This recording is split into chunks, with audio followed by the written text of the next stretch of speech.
Kali ini kita ingin berbicara dengan Bapak Binsar Halmoana Papan. Beliau adalah anggota AI, juga saat ini aktif sebagai pengurus di DPP pada masa kepemimpinan Pak Ismak, berarti pada 2015 sampai 2020. Ya. Lebih akrabnya kita panggil Bang Binsar aja ya. Iya. Ketika awal lahir, kita katakan awal lahirnya berarti masih terjaga ya. Terjaga karena di outsourcing, Pak. Betul. Oh, karena di outsourcing. Outsourcing waktu itu. Pradi pertama waktu Pak, dengan saya dengan Pak Tom. Ya. Yang terjaga betul. Dan itu dari jumlah yang lulus itu hanya 25-30% Dari seluruh peserta. karena soalnya memang soal berkualitas. Sekarang saya melihat ya, menurut saya enggak. Berarti abang melihat hal ini perlu diperhatikan oleh siapapun yang akan suksesi kepemimpinan AI ke depan. Artinya AI sebagai organisasi harus memperhatikan hal. Memperhatikan rekrutmen, Pak. Dari belakang kita rekrutmen. Rekrutmen ini jangan asal banyak, tapi berkualitas lah. Kalau dia nggak lulus ya sudah, terserah, lihat organisasi lain. Tapi namanya semua teman-teman AI ini kan punya junior, Pak. Tentu dia akan maksa yang berkualitas. Kalau organisasi kita berkualitas, saya dulu ya, maaf ya, soal dulu ya. Kalau Pradi siapa? Pradi ini. Kalau Pradi yang ini, oh iya, kamu berkualitas. Sekarang nggak ada lagi. Patokan itulah yang saya pikir penting dibikin AI. Oh, oke.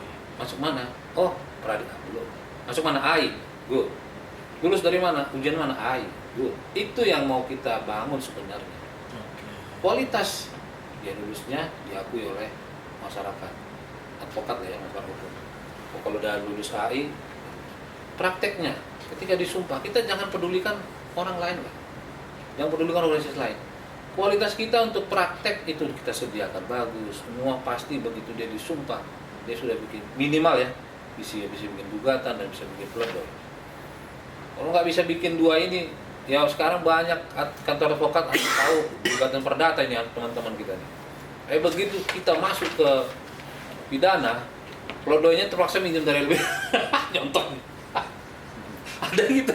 Tapi itu ya Pak ya, nggak saya sebut enggak. Ya, ini semua katakanlah catatan untuk benar diperhatikan oleh organisasi. Artinya itu risikonya adalah benar tersaring dan anggota itu jadi sedikit tapi bermutu. Iya. Ya. Tidak Kita perlu kualitas. Iya. Tidak perlu kuantitas. Kuantitas. AI kecil tapi berkualitas. Berkualitas. Itu bisa banyak tapi sangat mendukung itu. Dan saya pikir kalau AI berkualitas ditujukan itu, lulusan terbaik pun akan mencoba gimana sih AI. Pasti coba. Pernah terjadi ke semua organisasi. Pernah ada. Itu. Tapi sekarang nggak kelihatan lagi. Aku kalau belum lulus dari situ, belum puas aku jadi advokat. Kan begitu. Itulah mau kita lihat. Jangan rekrutmen banyak, percuma Pak. Kalau orang lain mau begitu silakan. Kita berada di lautan organisasi yang begitu banyak. Itu. Sehingga kita bisa punya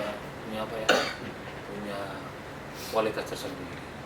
Penguatan organisasi tadi ya cabang-cabang lah. Kita sudah one man food sudah benar menurut saya, sudah baik. Itu bisa dilaksanakan, bisa juga one man food dikembangkan menjadi digital Pak, sistem digital. Nggak badan lagi yang ke sana. Kalau bisa sistem digital lah, bisa dari online begini. Karena kasihannya yang di Papua, misalnya kita udah bangun di Papua, kan kasihan Pak. Harus terbang kemana kan gitu. Kalau digital kan ada ya barcode atau segala macam kode-kode bawa identitas itu dia sistemnya dibangun nggak palsu sehingga tidak diragukan. Bisa penting one man food jalan terus, itu penting, cabang-cabang dijalankan. Nah, untuk sementara ini bagi saya kepengurusan ke depan 5 tahun ke depan, penguatan organisasi penting. Sekaligus simultan dengan perekrutmen ya. Ini banyak dokter, banyak pelatih, banyak dosen. Waduh Pak, kalau saya lihat, ya saya bangga ada di sini. Ya manfaatin aja, walaupun saya nggak sepintar orang-orang itu, tapi saya merasa, inilah sumber daya kita kok dikasih yang maha kuasa. AI itu punya dokter-dokter yang luar biasa gitu, kembangin aja, suruh aja ngajar, suruh pelatihan, itu problem lah. Tapi ya gitu lagi, mohon kalau untuk organisasi, ya itu tadi, maulah berkorban, tidak berkorban minta duit, tapi berkorbanlah dirinya memberikan pembinaan, pendidikan, pelatihan gitu sebagainya. Karena nanti ujung-ujungnya muncul advokat berkualitas, manfaatnya bukan hanya untuk advokat, tapi bagi kami masyarakat yang menggunakan jasa advokat Iya, ini, betul. gitu kan? Karena advokat berkualitas ya masyarakat akan terbantu, masyarakat akan seleksi pasar akan berlangsung Pak itu. Oh nanti dilihat advokat ini, dari organisasi ini, oh ya advokat ini kan ada juga di bentak masyarakat ya. Betul, betul. Nah, seperti itu. Nah menurut Abang apa kita ngomong kembali ke AI? Abang di AI sudah berapa lama, Mak? Saya di AI kalau nggak salah 2009. Oke. 2009. Abang melihat unsur apa yang membuat AI ini salah satu yang beda, yang unik dari AI ini, karena AI ini belum pernah ribut, kemudian bahkan mungkin ribut dalam, tapi kemudian menjadi pecah itu tuh belum pernah. Nah, beberapa daerah lain kecil ya, tapi banyak organisasi yang kemudian sudah dia bikin tandingan, dia menggunakan nama sama atau beda, tapi tandingan. Nah, AI ini dari dulu belum pernah percaya. Nah, Abang sebagai salah satu anggota AI, sebagai pengurus yang saat ini sedang pengurus aktif di DPP, apa Abang lihat yang khas AI ini yang membuat AI ini masih terjaga sampai hari ini? Yeah. Sebenarnya ini kan modal dasar, Betul, modal awal. betul. Nah, selanjutnya itu kan soal organisasi menata anggotanya itu kalau organisasinya sudah bagus dulu kan gitu Bang. Nah, di AI ini apa itu Bang Abang melihatnya? Nomor satu saya lihat kekompakan. Kekompakan. Dari saya masuk kompak. Yang kedua, ini young gun semua ini, anak muda semua. Oh, Rata-rata young gun. Jadi saya lihat juga kemarin, wah banyak anak muda juga terekrut ke AI. Karena tapi senior masih didengar juga ya. itu yang penting lagi. Nomor tiga, terhadap senior kita hormat. Di antara senior dengan senior saling menjaga diri, tidak mau pecah, tidak bawa anak-anaknya. Oh ya kita ke sana AI 2, AI 3, nggak bawa ke sana. Itu saya lihat dari AI. Di antara senior walaupun beda pendapat, dia saling menjaga. Tetapi yang bawa juga hormat pada senior. Ayo Bang, oh sini deh, siap Bang. Nggak kenal pun kita masih bisa, oh Bang, tahu karena wajahnya terkenal kan. Oke. Jadi pokoknya di AI ini kekompakan tadi. Memang iya. Terus pada senior juga memang hormat. Terus rata-rata anak-anak muda yang siap untuk berubah terus-menerus. Berubah terus-menerus. Kita nggak mungkin statis. Siap belajar saya lihat mereka-mereka. Nah, Dari AI.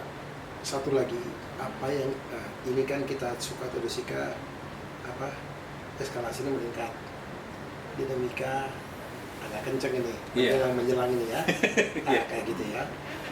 Sebagai salah satu kader atau anggota AI, apa yang ingin Abang katakan untuk para calon-calon pemilih yang baik mungkin akan berangkat ke Bandung atau yang pemilih ini, apa himbauan Abang? Apakah kemudian kita harus larut di dalam polarisasi menuju AI1 ini, atau kita apa yang dibutuhkan sehingga terjaga benar ini suasana yang menjelang pemilihan ini yang Iya, mudah-mudahan tetap dijaga kompakan.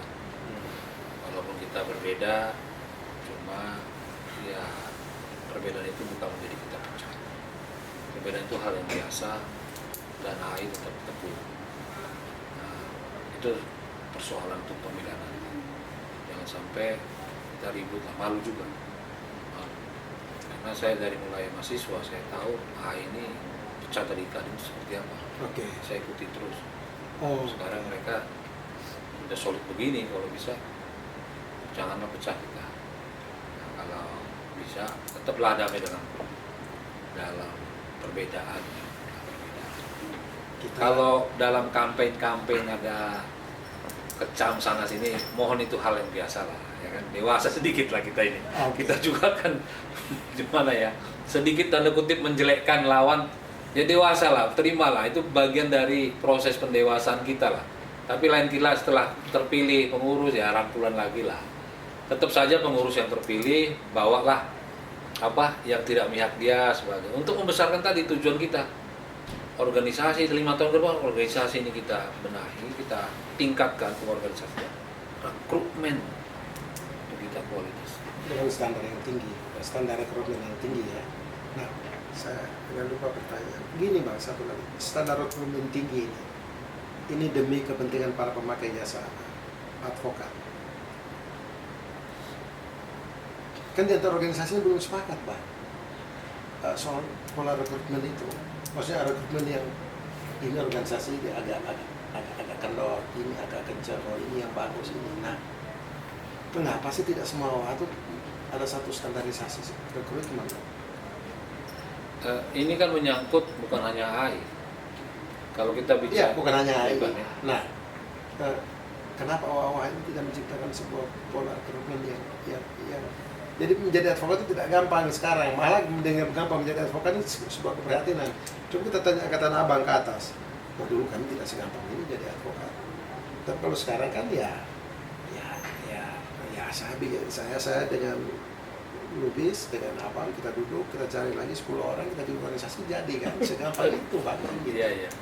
Nah, kenapa organisasi ini tidak duduk bersama dan memikirkan suatu pola standarisasi rekrutmen yang high qualify gitu Bang? Saya hanya dengar beberapa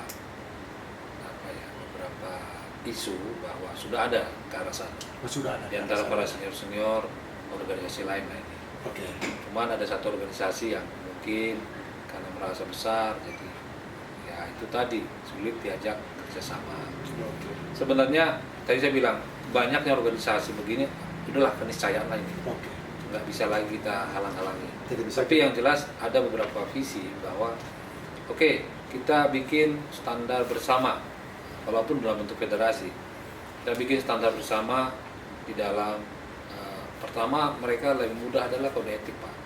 Itu yang saya dengar dari para senior itu. Kode etik penegakannya jadi satu. Siapapun advokat dari organisasi manapun melanggar kode etik maka akan diselesaikan oleh tim dewan kehormatan, satu dewan kehormatan. Itu dulu untuk jalan ke situ. Cuman ini nggak jalan Pak. Sudah bagus sebenarnya. Gini aja nggak jalan, tiba-tiba ada juga kepentingan rekrutmen oke lah kita jadikan satu. Wah ini apa lagi? Nah, berarti kalau advokat dikasih kewenangan undang-undang sebagai self regulate bisa nggak ada orang Nggak akan bisa kalau itu angan-angan menurut saya. Self regulate itu nggak bisa Pak. Karena masyarakat kita itu nggak begitu. Sebenarnya kemarin undang-undang itu harusnya nyantel satu hal ke instansi. Coba Bapak lihat. Ini nyantel kemana Pak? Ini nyantel ke Kumham. Ini nyantelnya kemana Pak? Ke Kementerian Kesehatan. Itu profesi-profesi keperawatan Pak. Ada profesi lain. Nyantel kemana Pak? Kementerian Kesehatan. Kita nggak mau nyantel Pak. Sumpah aja. Nggak mau nyantel kemana-mana. Iya. Harusnya nyantel organisasi kita itu dijaga. Persoalan bebas itu profesi. Hakim kan gitu Pak. Hakim ini kalau IKHI itu bebas Pak. Dia bisa. Ya. Dia bisa mutus seperti apapun. Tapi organisasinya kan di bawah naungan pengadilan. Jadi nggak mungkin organisasi itu bisa dibebaskan mandiri begitu Pak. Untuk ukuran Indonesia Pak ya. Itulah bisa pecah. Seharusnya ada cantelan kita organisasi pemerintah, terutama yang paling netral kan Mahkamah Agung. Harusnya kita ke Mahkamah Agungnya, gitu. Mahkamah Agungnya, sehingga apapun itu Mahkamah Agung akan bukan turut campur Pak, bukan begitu. Tapi di ID juga nggak ada turut campur Kemenkes, cuma ID bisa mandiri. Betul, malah besar. Malah besar kalau mereka kan.